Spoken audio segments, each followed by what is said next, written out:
dans le Seigneur, je vous salue encore une fois au nom de notre Seigneur Jésus-Christ. Nous allons prier parce que la Bible dit que tout ce qui respire loue l'Éternel.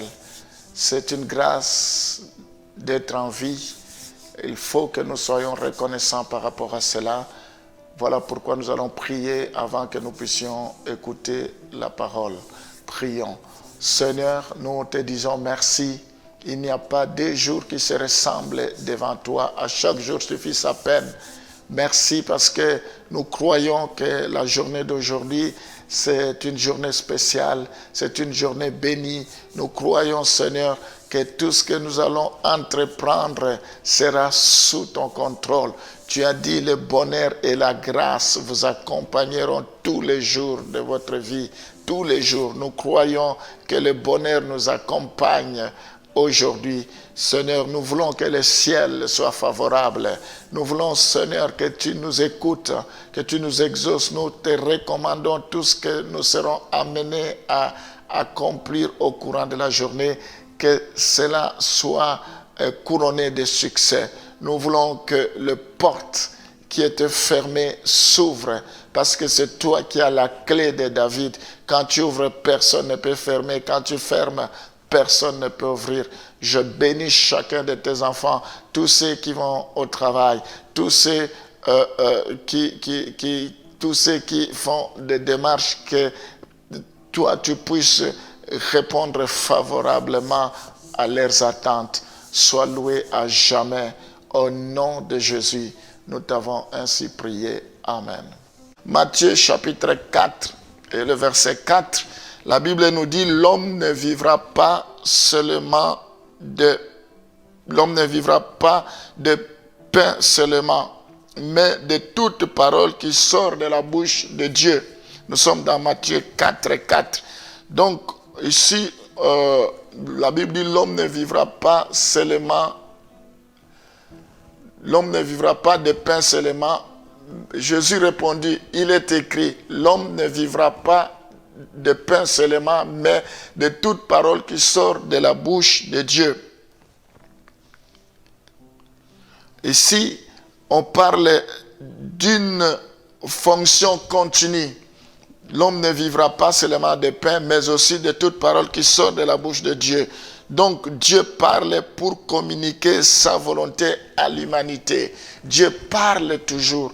Dieu a toujours parlé. Dieu aimerait te parler. Dieu aimerait te communiquer des choses cachées, des choses que nous ne connaissons pas. Sa volonté à l'humanité, comme il l'a fait dans le passé, comme il le fait maintenant et continuera à le faire dans le futur. Il l'a fait par le passé, il le fait maintenant et il continue même dans le futur. C'est pourquoi il est important de connaître la voix de Dieu. Dieu a toujours parlé. Nous allons lire Actes des Apôtres 17, le verset 11. Nous voulons voir quand est-ce que Dieu parle. Oui, mes bien-aimés, Dieu a toujours parlé. Ici, nous voyons, la Bible dit: ces Juifs avaient des sentiments plus nobles que ceux de Thessalonique. Ils reçurent la parole. Ici, la parole est comme rhéma. Ils reçurent la parole avec beaucoup d'empressement et ils examinaient chaque jour les Écritures pour voir si ce qu'on leur disait était exact. Donc, la Bible dit: ces Juifs avaient des sentiments plus nobles que ceux de Thessalonique. Il y avait des Juifs et il y avait des gens de Thessalonique. Mais les Juifs, la Bible dit, ils avaient des sentiments plus nobles que ceux de Thessalonique. La particularité, c'est qu'ils recevaient la parole qui est le rhéma avec beaucoup d'empressement et ils examinaient chaque jour les Écritures. Les Écritures ici, c'est logos, pour voir si ce qu'on leur disait était exact. Alléluia. Donc ce verset montre la relation entre la parole qui est le logos, la parole pour tout le monde, et la parole qui est le rhéma. Ça veut dire la parole logos ou le rhéma, la parole écrite, est toujours en accord avec la parole rhéma.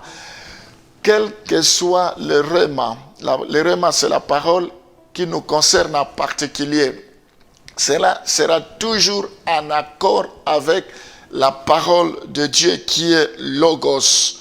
Donc la parole prononcée qui donne la vie. Nous voyons ici comment vous pouvez savoir si la voix que vous entendez vient du Seigneur. Une parole réma de Dieu s'applique généralement à une situation spécifique. Donc, la Bible dit, si vous entendez ma voix, ce juif avait des sentiments plus nobles que ceux des Thessaloniques. Ils reçurent la parole avec beaucoup d'empressement et ils examinaient. Donc, quand nous recevons les rémas, nous recevons un message, nous devons vérifier dans les Écritures. Nous voyons qu'ils étaient assidus, ils étaient zélés. On est appelé à un esprit nous sommes appelés non à la paresse, mais à un esprit de zèle. Il faut que nous soyons zélés. Ils étaient empressés, disons, l'empressement, le zèle de pouvoir lire la parole de Dieu. Donc, il est important que nous puissions comprendre toutes ces choses, l'empressement dans la parole de Dieu. Seigneur, nous avons soif, nous voulons t'entendre, nous voulons t'écouter. Et la seule manière que tu peux nous parler, c'est au travers de ta parole. Je prie, Seigneur, pour que nous apprenions à écouter ta parole, que nous prêtions oreille à ta parole. Je prie pour que les écailles tombent de nos yeux, pour que nous puissions contempler ta gloire. Seigneur, ouvre nos oreilles spirituelles. Rends-nous disponibles à pouvoir t'écouter, à pouvoir lire, méditer ta parole. Car ta parole, c'est une lampe à nos sentiers. Ta parole, c'est une lumière éternelle. Oh, je te recommande chacun de tes enfants qu'ils apprennent qu'ils aient les ailes qu'avaient les chrétiens de Bérée pour examiner si ce qu'on leur disait venait de toi ou pas. Je bénis chacun de tes enfants, Seigneur. Et qu'est-ce que nous pouvons faire de plus si ce n'est que lire, méditer ta parole. Je bénis la journée d'aujourd'hui. Je bénis chacun de tes enfants. Je prie pour que ta parole opère des miracles dans leur vie, dans le nom de Jésus. Nous t'avons ainsi prié. Amen.